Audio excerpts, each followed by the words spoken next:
দেশজুড়ে চলছে বিক্ষোভ ভাঙচুর সংঘর্ষে এখন পর্যন্ত ৩২ জনের মৃত্যু।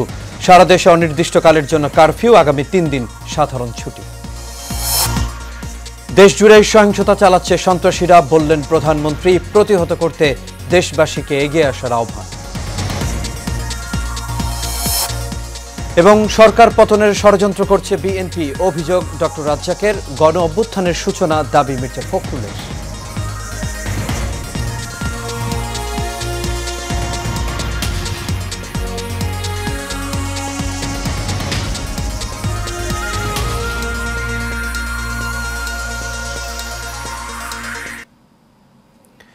সবাইকে স্বাগত এশিয়া নিউজে। দর্শক, পুরো সংবাদ জুড়ে আপনাদের সঙ্গে আছি আমি আনোয়ার রাজ। এতক্ষণ শুনছিলেন বিআরবি কেবল ইন্ডাস্ট্রিজ লিমিটেড সংবাদ শিরোনাম। এবার চলে যাচ্ছে পুরো খবরে। সরকার পতনের এক দফা দাবিতে আন্দোলন করছে বৈষম্য বিরোধী ছাত্র আন্দোলন। এতে সংঘর্ষে দেশের বিভিন্ন স্থানে প্রাণহানির ঘটনা ঘটেছে। এই কর্মসূচিতে এখন পর্যন্ত ফেনীতে ৫ জন, সিরাজগঞ্জে ৪ জন, মুন্সিগঞ্জে ৩ জন, বগুড়ায় 3 জন, মাগুরায় 3 জন, ভোলায় 3 জন, রংপুরে 3 জন, পাবনায় 2 জন, সিলেটে 2, কুমিল্লায় 1 জন, জয়পুরহাটে 1 জন, রাজধানী ঢাকায় 1 জন ও বরিশালে 1 জন সহ ৩২ জন নিহত হয়েছেন।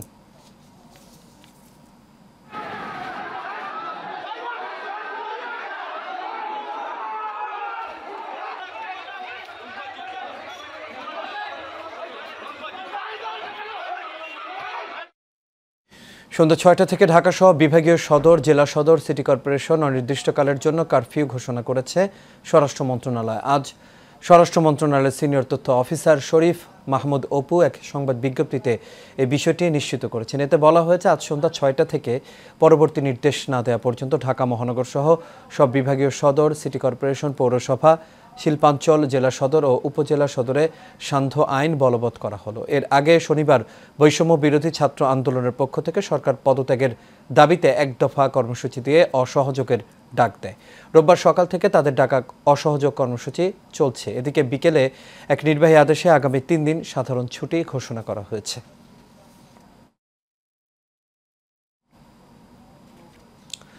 যারা নাশকতা করছে তারা কেউই ছাত্র নয়, তারা সন্ত্রাসী বলে দাবি করেছেন প্রধানমন্ত্রী শেখ হাসিনা।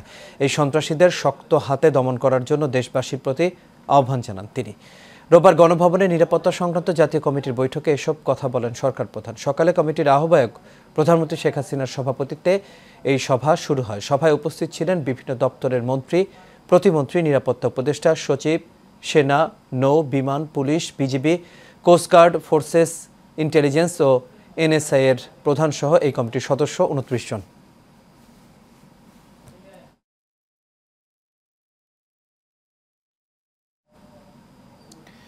সরকার পতনের এক দফা দাবিতে অসহযোগ আন্দোলনে উত্তাল রাজধানী ঢাকা। সকালে রাজধানীতে প্রথম সংঘর্ষের ঘটনা ঘটে শাহবাগ এলাকায়। এই সময় বঙ্গবন্ধু শেখ মুজিব মেডিকেল বিশ্ববিদ্যালয় হাসপাতালে হামলা চালানো হয়। হামলার ঘটনা ঘটেছে সিএমএম আদালতেও। এছাড়া রাজধানী প্রেস ক্লাব, গুলিস্তান, যাত্রাবাড়ি, মিরপুর ও উত্তরায় পুলিশ, আন্দোলনকারী ও আওয়ামী লীগের নেতাকর্মীদের মধ্যে ধাওয়া পাল্টা ধাওয়া ও সংঘর্ষের ঘটনা ঘটেছে।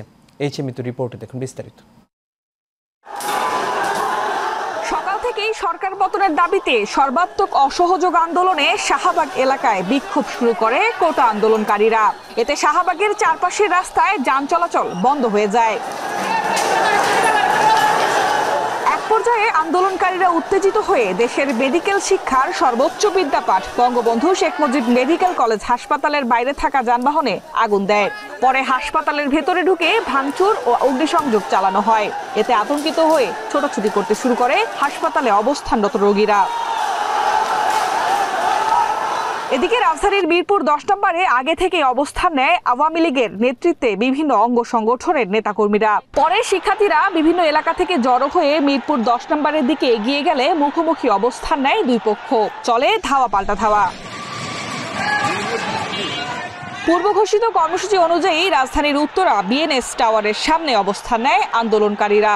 সেখানেও চলে দফায় দফায় সংঘর্ষ। একই পরিস্থিতি রাজধানীর রামপুরা, বাড্ডা, যাত্রাবাড়ি, সায়েন্স ল্যাব এবং মোহাম্মদপুর এলাকায়। ধাওয়া পাল্টা ধাওয়ার ঘটনায় রাজধানীর বিভিন্ন এলাকায় বেশ কয়েকজন আহত হওয়ার খবর পাওয়া গেছে। পরিস্থিতি নিয়ন্ত্রণে সতর্ক অবস্থানে রয়েছে আইন শৃঙ্খলা বাহিনী। Mitu, Asian television, Dhaka.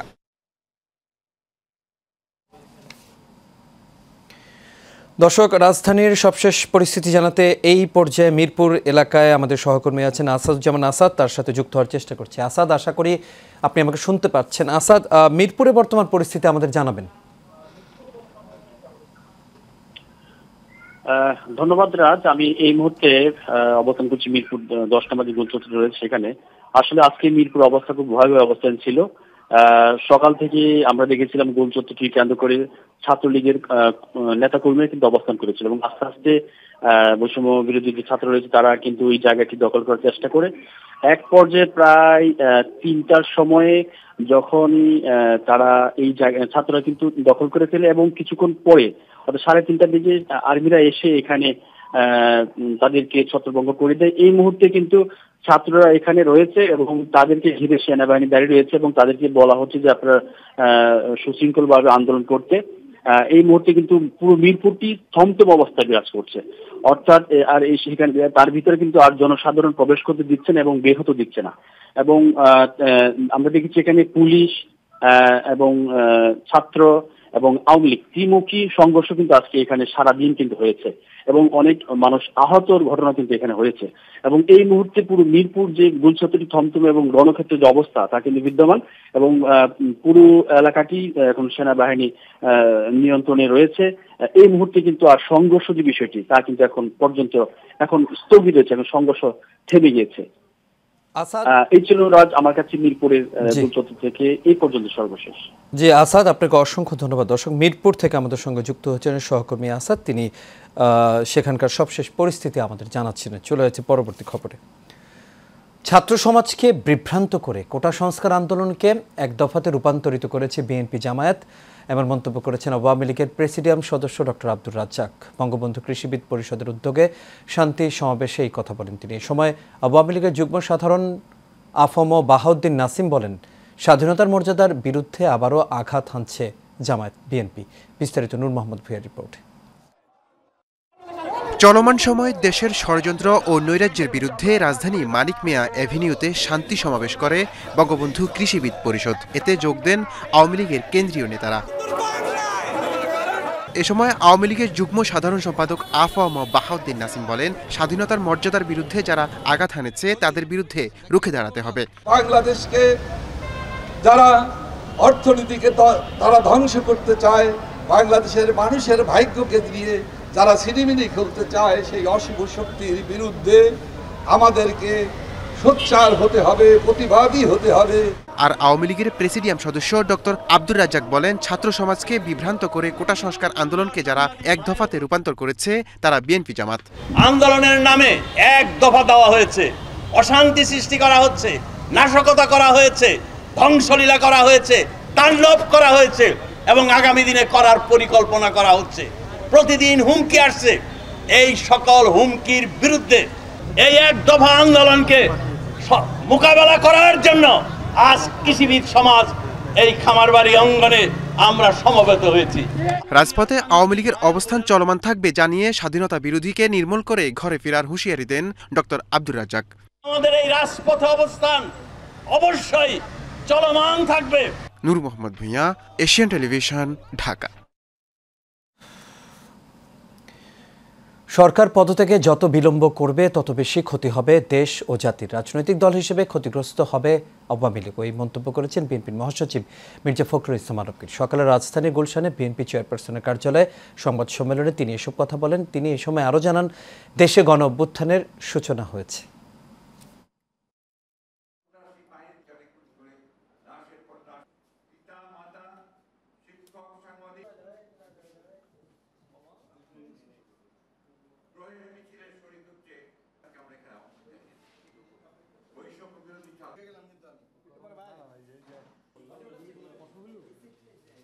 এই সরকার অত্যন্ত পরিকল্পিতভাবে জাতিকে ধ্বংস করে ফেলছে। সুতরাং রুখে দাঁড়ানোর এখনই সময় এবং এখনই তাকে রুখে দাঁড়াতে হবে, তাদেরকে পদ থেকে বাধ্য করতে হবে, তুলে দিতে বাধ্য।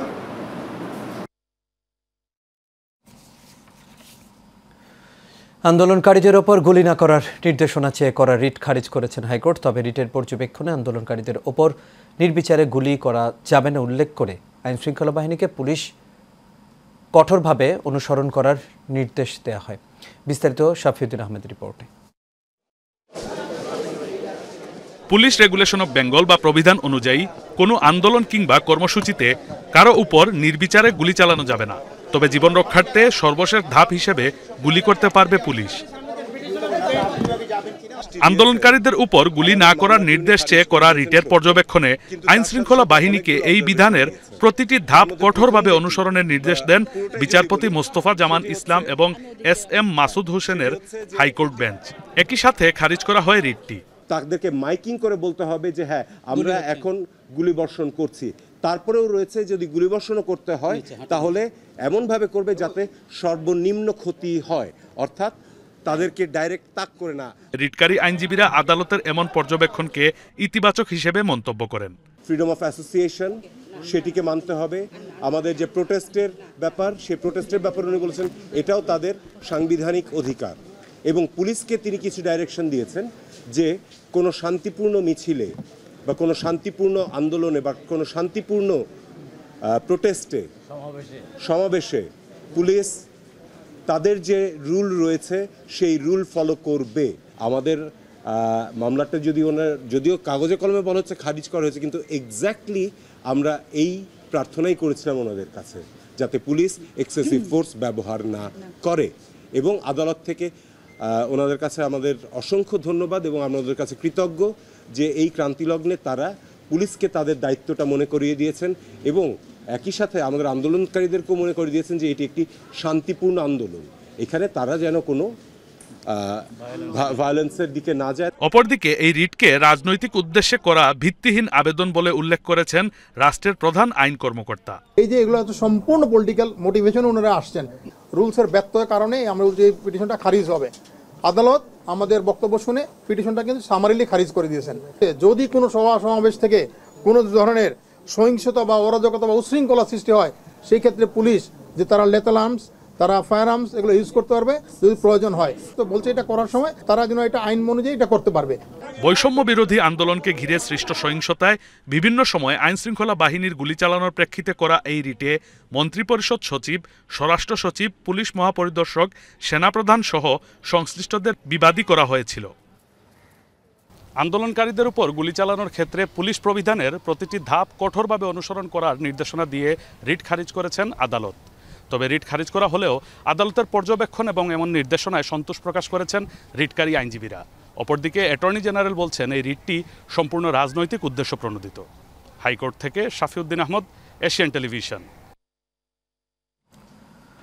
এক দফা দাবিতে আগামী দুদিনের কর্মসূচি ঘোষণা করেছে বৈষম্য বিরোধী ছাত্র আন্দোলন। আগামীকাল সোমবার সারা দেশে যেসব এলাকায় আন্দোলনকারীরা নিহত হয়েছে সেখানে শহীদ স্মৃতি ফলক উন্মোচন এবং মঙ্গলবার লং মার্চ টু ঢাকা কর্মসূচি ঘোষণা করা হয়েছে। আগামীকাল সকাল 11টায় রাজধানীর শাহবাগে শ্রমিক সমাবেশ এবং বিকেল 5টায় শহীদ মিনারে নারী সমাবেশে ডাক দেওয়া হয়েছে। এছাড়া সারা দেশে বিক্ষোভ ও গণ অবস্থান কর্মসূচি চলবে বলে জানানো হয়েছে। আগামী মঙ্গলবার লং মার্চ টু ঢাকা কর্মসূচিতে সারা দেশের ছাত্র, নাগরিক, শ্রমিকদের ঢাকায় আসার আহ্বান জানিয়েছে বৈষম্য বিরোধী ছাত্র আন্দোলন। ছাড়তে হবে ক্ষমতা, ঢাকায় আসো জনতা স্লোগানে সারা দেশের ছাত্র জনতাকে দুপুর 2টায় শাহবাগে জামায়াতের ডাক দেওয়া হয়েছে। সব এলাকায়, পাড়ায়, গ্রামে, উপজেলা, জেলায় ছাত্রদের নেতৃত্বে সংগ্রাম কমিটি গঠনের আহ্বান জানিয়েছে বৈষম্য বিরোধী ছাত্র আন্দোলন। সরকারের নির্দেশে মেটার প্ল্যাটফর্ম ফেসবুক, মেসেঞ্জার, হোয়াটসঅ্যাপ ও ইনস্টাগ্রাম বন্ধ করে দিয়েছে বিটিআরসি। দুপুর 1টার পর ইন্টারন্যাশনাল ইন্টারনেট গেটওয়ে প্রতিষ্ঠানগুলোকে এই নির্দেশ দেওয়া হয়। সরকার পদত্যাগের এক দফা দাবিতে আজ থেকে সর্বাত্মক অসহযোগ আন্দোলনের ডাক দিয়েছে বৈষম্য বিরোধী ছাত্র আন্দোলন। এই আন্দোলনে রাজধানী ঢাকা সহ দেশের বিভিন্ন জায়গায় সংঘর্ষের ঘটনা ঘটেছে। এই পরিস্থিতিতে 12টার দিকে মোবাইল অপারেটরদের 4G ইন্টারনেট সেবা বন্ধের নির্দেশ দেওয়া হয়। 4G বন্ধ থাকলে মোবাইল ইন্টারনেট ব্যবহার করা যায় না, তখন শুধু 2Gর মাধ্যমে কথা বলা যায়। ঘণ্টাখানেক পর বেলা 1টার দিকে আইআইজি প্রতিষ্ঠানগুলোকে মেটার ক্যাশ সার্ভার বন্ধের জন্য মৌখিকভাবে নির্দেশ দেওয়া হয়, তবে ব্রডব্যান্ড ইন্টারনেট এখনও সচল রয়েছে।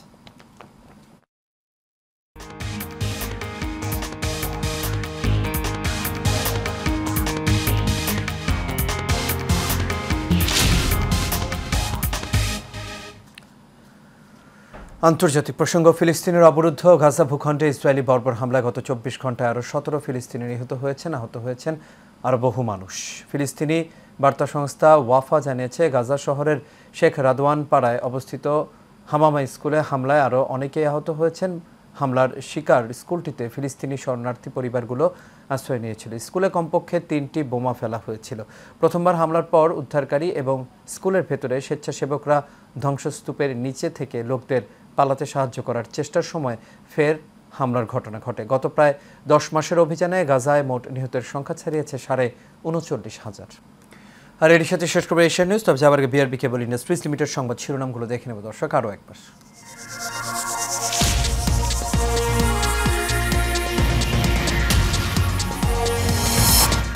দেশ জুড়ে চলছে বিক্ষোভ, ভাঙচুর, সংঘর্ষে এখন পর্যন্ত 32 জনের মৃত্যু। সারা দেশে অনির্দিষ্টকালের জন্য কারফিউ, আগামী 3 দিন সাধারণ ছুটি। দেশ জুড়ে সহিংসতা চালাচ্ছে সন্ত্রাসীরা, বললেন প্রধানমন্ত্রী। প্রতিহত করতে দেশবাসীকে এগিয়ে আসার আহ্বান। এবং সরকার পতনের ষড়যন্ত্র করছে বিএনপি, অভিযোগ ডক্টর রাজ্জাকের। গণ অভ্যুত্থানের সূচনা, দাবি মির্জা ফখরুল।